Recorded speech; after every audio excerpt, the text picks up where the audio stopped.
할렐루야. 이 새벽에도 연장과 온라인으로 하나님을 예배하기 위해 기도하기 위해 모인 모든 성도들 가운데 주님의 은혜와 평강이 충만하기를 축복합니다. 오늘은 열왕기하 11장 1절에서 12절 말씀을 가지고 언약의 등불을 지키시는 신실하신 하나님이라는 제목으로 하나님의 말씀 증거하도록 하겠습니다.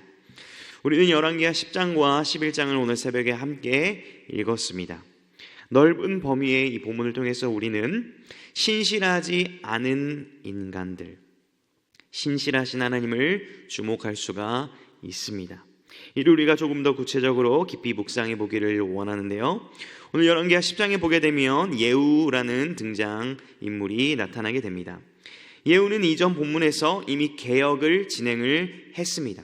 모든 바알의 선지자들을 드디어 다 진멸하고 멸절하는 그러한 엄청난 개혁을 단행합니다.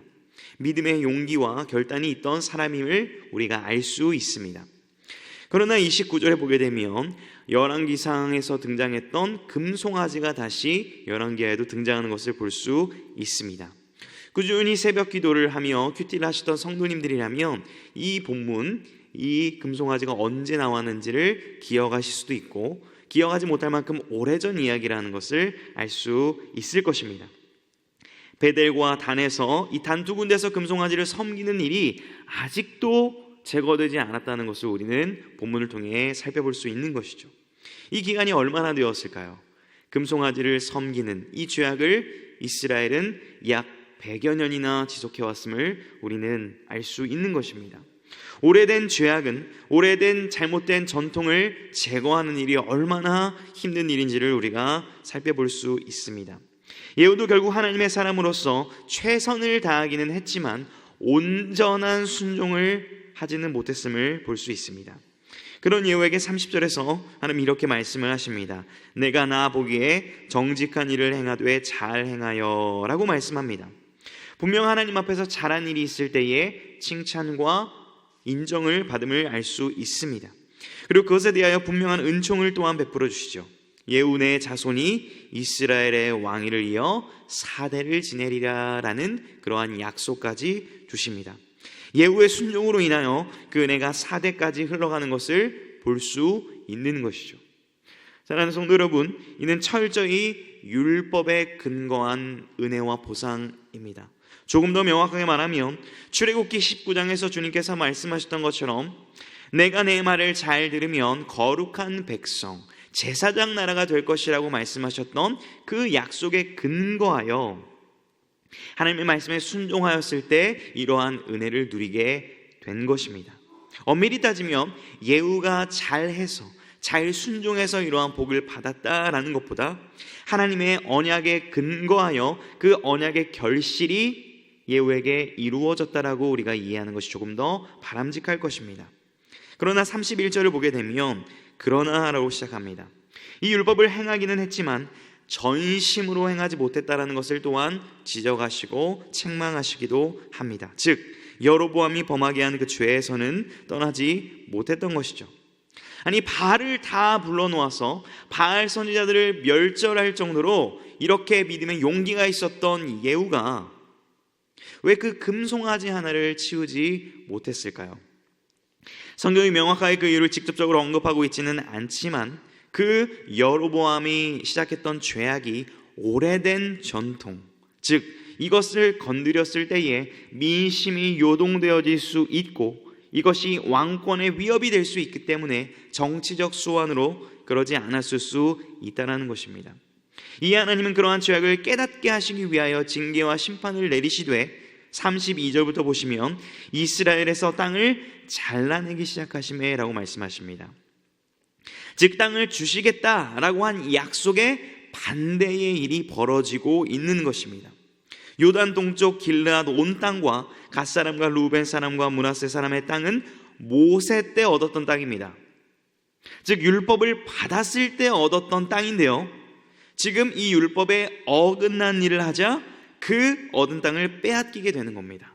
참 신기하죠? 율법대로 말씀에 순종한 것에 대해서는 복과 은혜로, 말씀에 대해 불순종한 것에 대해서는 징계와 심판이 임한 것을 볼 수 있는 것입니다. 이것은 새 언약을 누리고 있는 우리들에게도 동일하게 적용이 됩니다. 우리는 영원하신 하나님의 사랑의 힘을 입어서 구원받은 하나님의 자녀들입니다. 그렇다고 우리가 우리의 마음대로 막 살아서 될까요?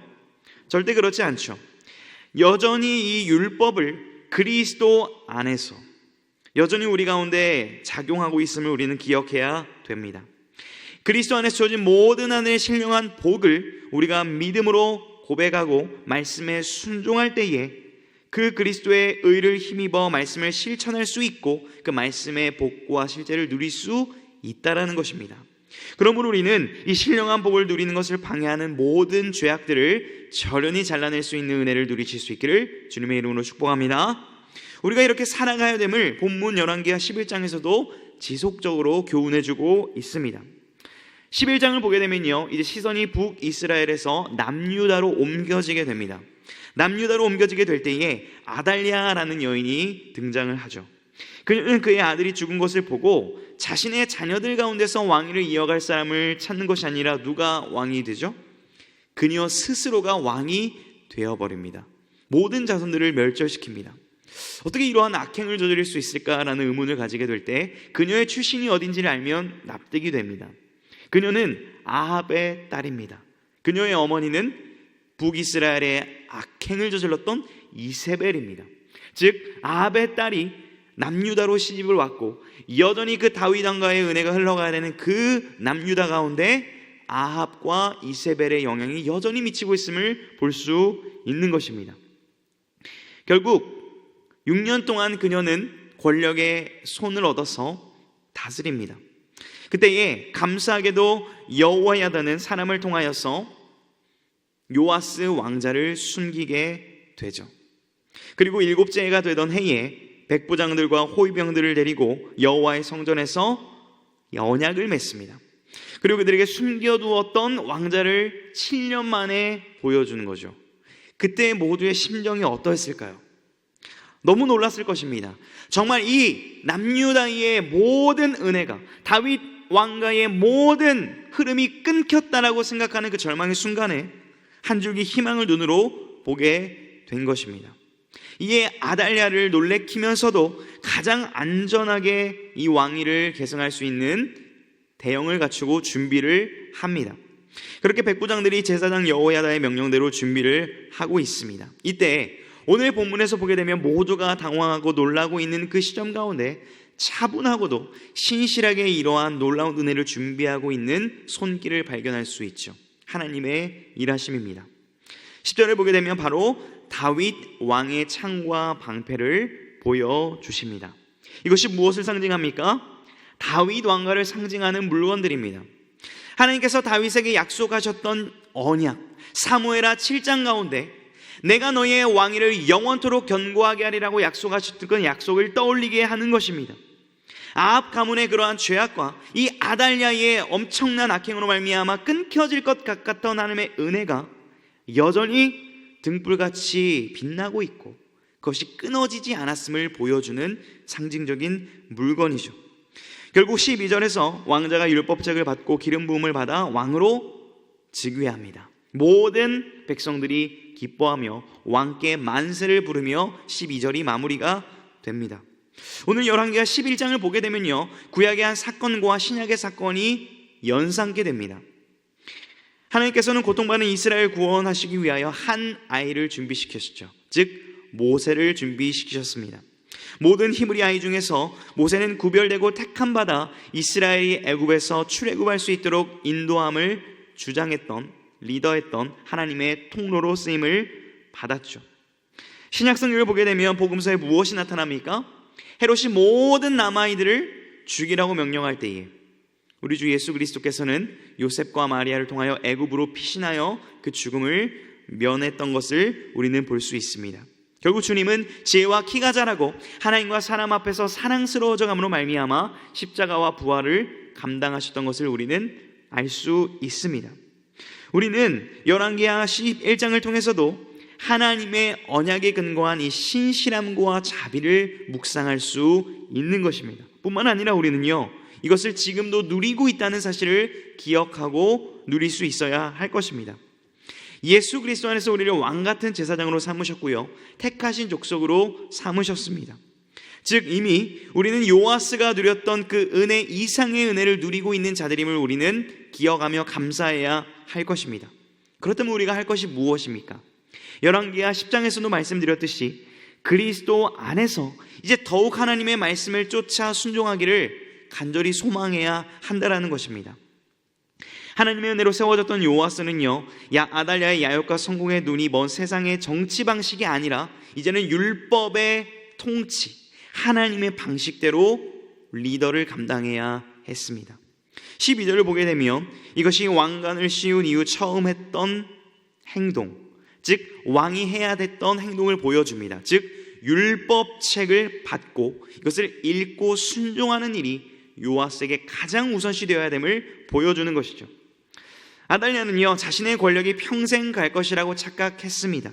그러나 그것은 6년의 잠깐이었죠. 이 세상의 것들은 결국 사라지게 되어 있는 것이죠. 그러나 하나님의 약속, 하나님의 말씀은 변하지 않는 것입니다. 하나님의 그분의 주권적 택하심과 은혜로서 요아스를 숨겨주셨고 왕으로 세워주셨습니다. 마찬가지입니다. 우리의 인생과 우리의 삶을 우리의 힘으로 운행할 수 있다고 생각하는 착각을 내려놓을 수 있기를 주님의 이름으로 축복합니다. 우리의 싸움은요, 하나님께 피하느냐 그렇지 않느냐에 달려 있는 것입니다. 사랑하는 성도 여러분, 그리스도 안에서 택하심을 받아 죄 사함과 회복의 은혜를 누린 주의 자녀들에게 어떻게 살아가야 되는지를 알려주는 신약성경 에베소서 5장에서는 우리에게 오늘도 이렇게 교훈하고 권면합니다. 에베소서 5장 15절 16절 말씀을 제가 읽어드리겠습니다.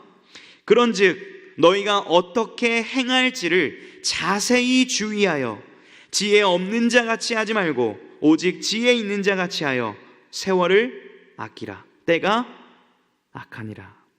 그런즉 그리스도의 은혜와 사랑을 받았은즉 이제는 지혜 있는 자 같이 행동하여 세월을 아껴야 합니다.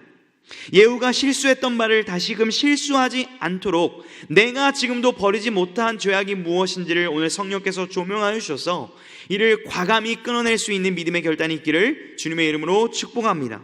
하나님의 뜻을 실천하는 일에 신중하고 적극적으로 임하는 믿음의 자세를 견지하는 우리가 되기를 소망합니다. 그리하여 세월을 아낌으로 말미암아 하나님께서 예배해 두신 신실한 은혜들을 누리지 못하는 자가 아니라 오늘 하루 말씀의 은혜들을 누리는 자로 살아가는 모든 성도님들 되기를 주님의 이름으로 축복합니다.